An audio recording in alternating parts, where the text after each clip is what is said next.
yellow, but what you'll find out is that many of the things are the same symptoms that we see in POTS. In fact, there's an overlap of 17 different symptoms with POTS.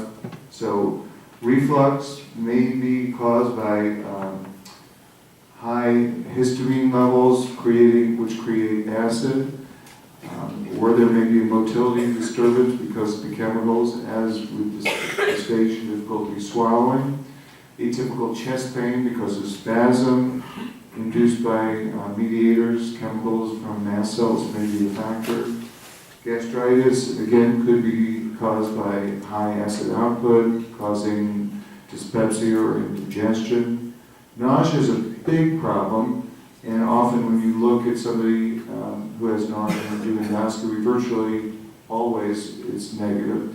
Very few times are you going to find a big, deep ulcer to explain somebody who has nausea, but nausea is a big, common phenomenon, and it may be due to central nervous system effect. Diarrhea and constipations are common, and about 42% of people have increased liver chemistries, but very few people have done liver biopsy and staining for mast cells, so we don't know the exact cause.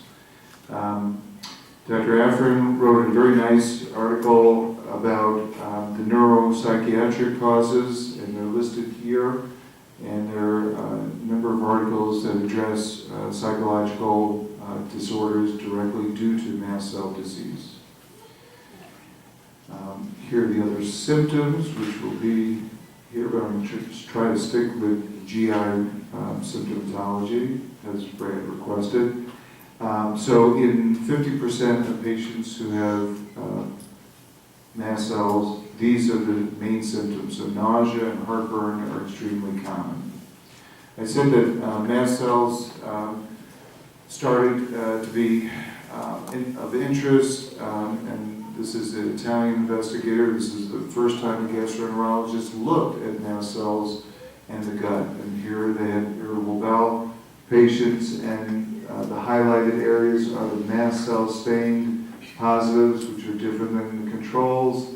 And the closer the mast cells were to the nerves, the more pain that they had, and the pain also increased with the amount of tryptase, which is a classic mast cell chemical, and histamine. So that addressed patients who had both irritable bowel with diarrhea and constipation. So my own data looked at bacterial overgrowth, so I'm doing a study, so anybody who's a patient here will get a consent to use their data in a confidential manner, to look at their data and say, okay, in this study of patients, how many patients had small intestinal bacterial overgrowth? And just looking at chart review, I had 61 patients, took the lactulose breath test, and they mainly had irritable bowel syndrome and bloating. And Ehlers-Danlos was about 20%, 25%, and POTS and 25%, and found that it was very common to have patterns of small intestinal bacterial overgrowth.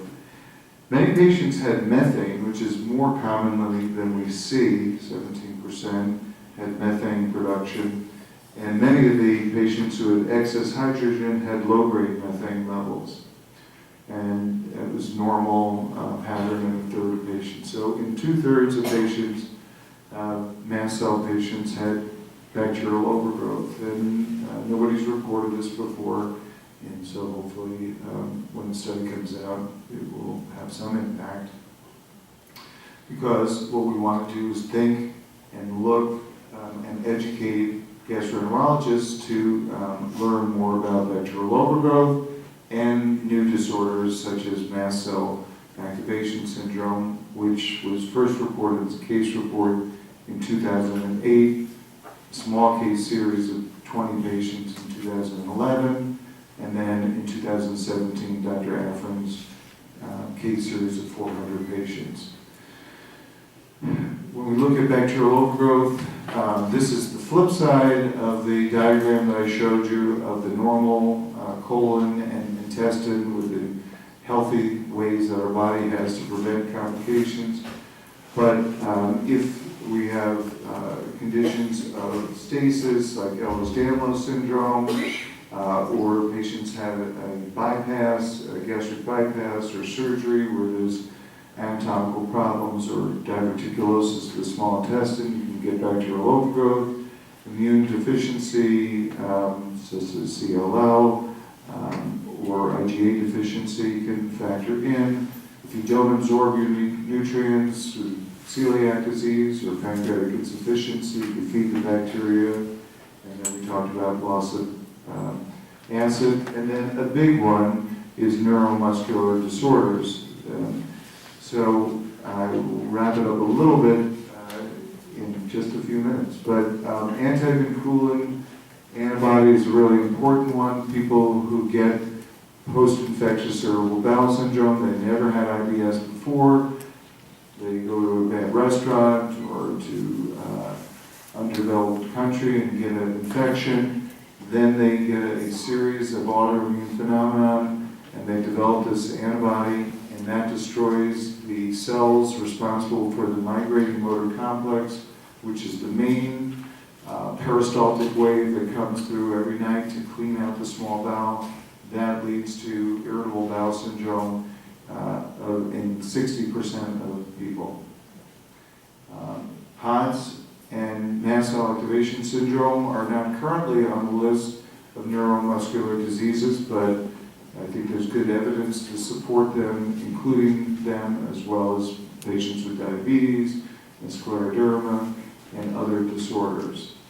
And Ehlers-Danlos syndrome, some patients have been shown to have abnormal protein deposition into the muscles and nerves, creating abnormal motility. So how could this all relate? So if you're cursed with MCAS, you could develop motility disorders or sympathetic POTS. And I'll be interested to see what Dr. Kinsella has to say about that, how much of the neuroadrenergic, hyperadrenergic POTS is due to mast cell, but consequently develop small intestinal bacterial overgrowth and all the GI symptoms that come with it. Or you've got bacterial overgrowth or abnormal bacteria in the colon, and that can activate mast cells, and then if the mast cells then develop a mutation, it can develop into the syndrome, and then that could lead towards POTS and further development of worsening of SIBO because of poor peristalsis. Talked about this where you get a GI infection, the antivinculin antibody, then you lose your motility at night, bacteria build up, you get bacterial overgrowth. That can activate the mast cells, as I showed you on that cartoon.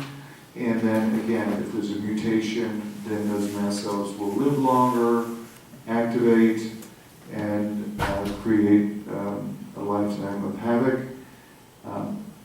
Autoimmune disorders certainly do play a role in development of POTS, and it's one of the causes, and that can lead towards a sympathetic overdrive, slow motility, and bacterial overgrowth. And then what about treating bacterial overgrowth? Could it help the POTS? Could it help the mast cell? So this is near the end of the lecture. This was in a publication of mine in January. There were 27 patients, GI symptoms, and they were all POTS patients, but Ehlers-Danlos syndrome and mast cell were very common in them. GI symptoms were very common, and the breath test in those patients was quite abnormal. So I treated the bacterial overgrowth, and GI symptoms improved in 2/3, and 1/3 had improvement in their POTS symptoms. And I use drug low-dose naltrexone Talked about it last year, but basically it's an opioid antagonist, the opposite of narcotic. I think it was maybe the battery. But basically what it does is it increases your endorphins, which decrease inflammation and may be a factor in that. And so in the POTS patients, there was improvement in over half the patients' GI symptoms, which is something that I find in my normal, quote, irritable bowel syndrome patients. And then patients actually felt like the naltrexone helped their POTS and mast cell symptoms. And this is part of the study that I'm doing, so I'll have more details with a larger group of patients. In the study that I'm doing, I just have preliminary data in 43 of the 170 or so that I'm investigating. And SIBO was very common, 56% of the patients. Ehlers-Danlos syndrome, 37% of the patients. I'm studying restless leg syndrome, and 35% is a very high percentage of restless leg syndrome in a group of patients. And so that's of interest to me. And so in essence, though, the naltrexone was helpful in 2/3 of my patients with mast cell disease. Mast cell syndrome is a problem to treat. It's challenging. It's not a little bit of antihistamine here one day, here another. You have to add antihistamines. H1, H2 blockers is the first building block to deal with histamine, which is one of the most characteristic and common mediator. And then you want to stabilize the mast cell. Vitamins can be helpful, especially vitamin C and D, which has been proven. Utilize a flavonoid, quercetin, which has been proven in the lab to decrease mast cell release of chemicals. And cromolyn, a very expensive medication, decreases mast cell activation. This is just touching the tip of the iceberg on mast cell, but it relates to POTS and relates to many of the GI disturbances that people have. These are overlap syndromes, and it's a problem because treatment of one may help the others, but they can be separate and they can just run around in a bad gang of three, if you will. And then because this is new to the GI world, mast cell and POTS, we need to think about small intestinal bacterial overgrowth as a consequence, and as yet another thing to treat with ideally non-absorbed antibiotics and motility agents to help the whole syndrome consequences and problems. Any questions?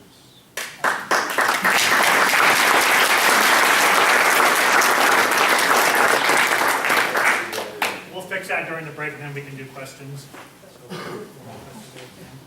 Thank you very much, Dr. Weinstock, and like I said, we'll fix this during the